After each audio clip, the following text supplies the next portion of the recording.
Sport live देख रहे हैं आप और मेरे साथ हैं यहाँ पे Roman Pavel. Roman, thanks for talking to us. One of the hardest hitter of the cricket ball is there with us. And I would just want to talk about that particular aspect with you. When you have that particular reputation and that skill, how is it all about the skill, or is it about that fearlessness of no matter what the situation is, that you still go and whack that ball? I think a reputation is something you build over time. You know, you build a reputation over a few years, and I think it's something that a lot of Caribbean guys have the natural attributes to actually hit a cricket ball. You know, but it's obviously a skill, and it's a skill that we have spent a lot of time working on. But is that a skill which is dependent largely on the captain's faith in you, because you may fail a lot more than you succeed when you're playing that brand of cricket? I think it's the nature of not just that brand of cricket, but it's the nature of life. You know, not a lot of persons, or it's the nature of sports. You know, not a lot of persons, even the greatest of players, haven't been successful more times than they have been disappointed. You know, so it's you as the player have to acknowledge success and acknowledge that, yeah, as much as you get success, you will get more failures. And you know, because of those failures, you're not afraid to fail. You know, and so you approached every game with that fearlessness that is needed. Just tell me, what's the flip side of playing that brand of cricket? Yeah, obviously you become inconsistent at times, you know, because, you know, you're trying to push the game forward, you're trying to hit as much sixes as possible, so you can become inconsistent at times, you know. That is why it's always good to mix the six hitting with a little bit of a rotation and a little bit of cricket smarts.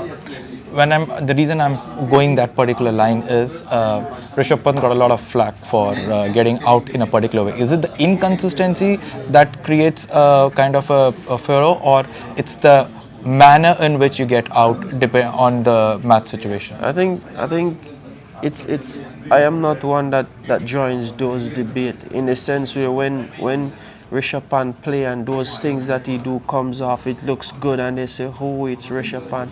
But once you fail, then people start to say a lot of different stuff, you know. So it's for him as the individual to actually back the way how he want to play. And you know, you don't put a lot of thought into what people have to say. You go out and you want to play a particular way. It will come off sometimes it will not. Does it make even difficult when you're captaining and you have that brand of cricket to play? Yeah, definitely. Obviously, as a captain, your first job is to contribute to the team, whether it be from a batting perspective or a bowling perspective. You know, and when you're not doing that, your judgment sometimes become a little bit clouded. You know, so that's why captains always do make the best decisions whenever they're performing. Just tell me one thing. We just saw the Border Gavaskar Trophy. Sam Constance tried to play that reverse scoop in the first session of a test match. Why can't T20 specialists now start to play a lot of test cricket? Because anyways, test cricket is going that way. I think the calendar, and from a financial standpoint, test cricket is only beneficial for maybe the top 2 or top 3 teams in the world: the India, the Australia, the England.